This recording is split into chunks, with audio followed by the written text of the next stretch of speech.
You are born in total blackness in the Mariana Trench, and something is already eating your egg. An amphipod is chewing through the membrane. Your egg is massive, 10 millimeters across, one of the biggest any fish has ever made. Your mother only had 23. She put everything into each one, because down here, nothing gets a second chance. The amphipod tears a hole, water floods in, you kick free, tiny, soft, transparent, no color, no pigment. You can see your own liver through your skin, your stomach, your spine, everything on display for anything nearby to see. You're a ghost, made of jelly, born at the bottom of the world. Two more amphipods close in. One grabs a piece of your eggshell, still attached to your tail.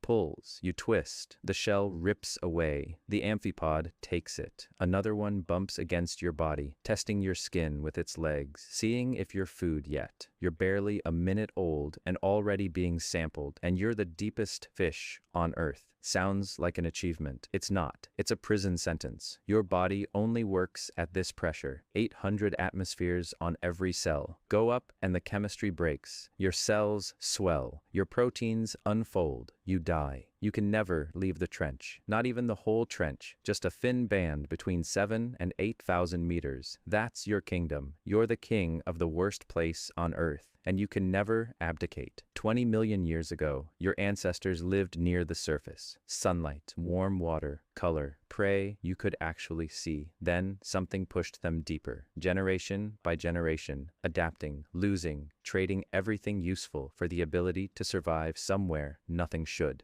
And now, you're here, at the end of the line, the deepest your family tree can go, with no way back up. Skip forward, you need to eat. Down here, eating is a war you barely win. The only food at this depth, these amphipods. They feed on dead stuff, falling from the surface. Bits of fish, whale skin, plankton corpses, drifting down through 7 miles of ocean. Sometimes a piece takes weeks to sink this far. By the time it reaches you, half the trench has picked it apart. You haven't eaten in 3 days. Your metabolism is slow. Has to be. But slow doesn't mean zero. You're burning through yourself. You find a swarm, dozens of amphipods on a chunk of something rotten. You move in. Your mouth creates suction. No teeth, no bite. Just a vacuum that pulls them in. 3 amphipods, that's it. You burned almost as many calories catching them as you got from eating them. Net gain. Barely alive.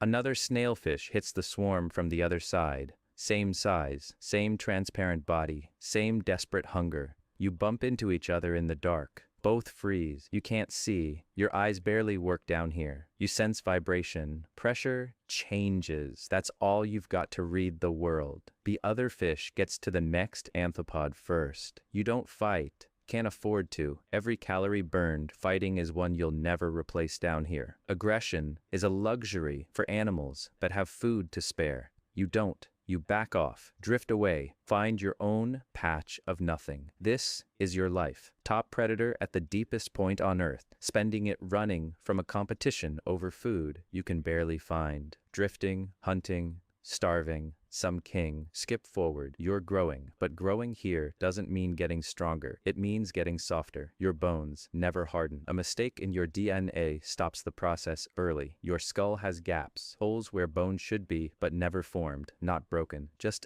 unfinished. Like someone started building a house and quit halfway through the walls. Your muscles are thin, watery. Your whole body is mostly jelly. Helps you float without a swim bladder, which would implode at this pressure like a balloon in a vice. You don't have bones holding you together. You have water, chemistry, and a chemical called TMAO packed into every cell at levels so high you're at the absolute limit of what biology allows. TMAO stops the pressure from crushing your proteins flat. Without it, your body folds in on itself. Every deep-sea fish has it. You have more than almost any fish ever measured. You're maxed out. You're living on the last inch of survivable Earth. One step lower, and life with a backbone stops being possible. Your ceiling, 8,200 meters. Your floor, the trench bottom, a strip of ocean barely 200 meters tall. Your entire kingdom, smaller than most buildings are wide. Skip forward. Something falls from above, slowly, spinning. A dead fish. Half a pound. Been sinking for weeks, through 7 miles of ocean, past millions of creatures that could have eaten it. But it made it all the way down.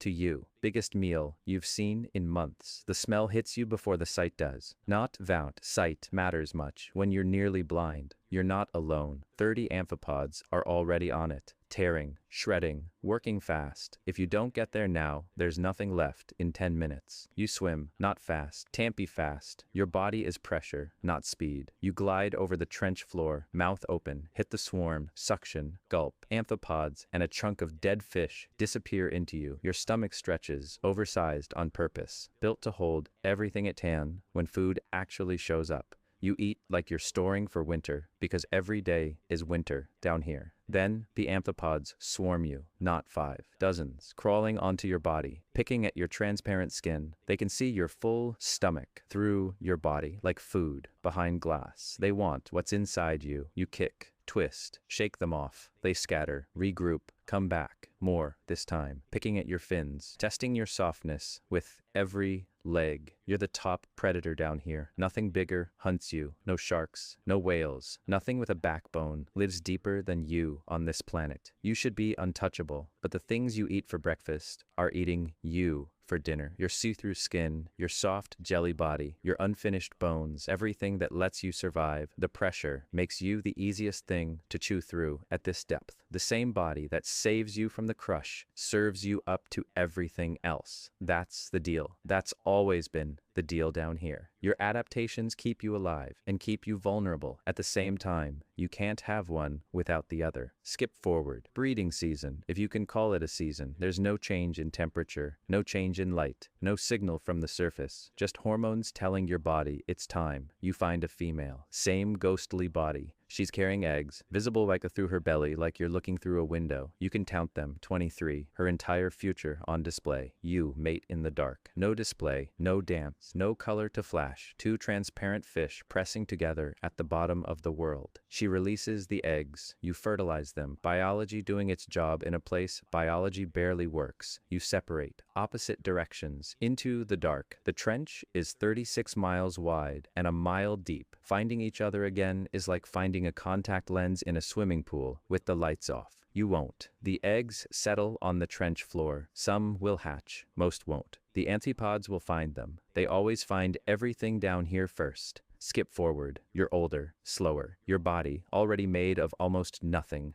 is thinning out. The TMAO is harder to maintain. Your cells are struggling against the same pressure they've fought your whole life. You've been burning more than you take in for weeks. Shrinking, fading. You drift over the trench floor. One amphipod appears. You lunge. Miss. It scatters. You don't have the energy to try again. You settle onto the mud. Stop moving. Your body touches the floor of Challenger Deep. 6.8 miles below sunlight you've never seen. You're lying on the bottom of the world, the deepest point on the surface of the planet, and nobody will ever know you were here. Your heart slows. Your transparent body goes still. The amphipods find you within minutes. They always do. The things you spent your whole life hunting are now eating you, through the same see-through skin, past the same visible organs, into the same soft, boneless body that let you survive here in the first place. The deepest fish on Earth, top predator, king of the bottom, killed by your own prey. In a prison you could never leave, in darkness that existed before you were born and will continue long after you're gone. You gave up bones for pressure, color for depth, eyes for chemistry, everything that makes a fish a fish. You traded it all for the right to exist somewhere nothing else could, and the reward was a kingdom with no light, no warmth, no escape, and a body so transparent, but even your death was visible from the outside. The deepest, the loneliest, the most trapped animal alive, born at the bottom, died at the bottom, never saw the sun. But believe it or not, there's an animal with an even worse life. Watch that story next.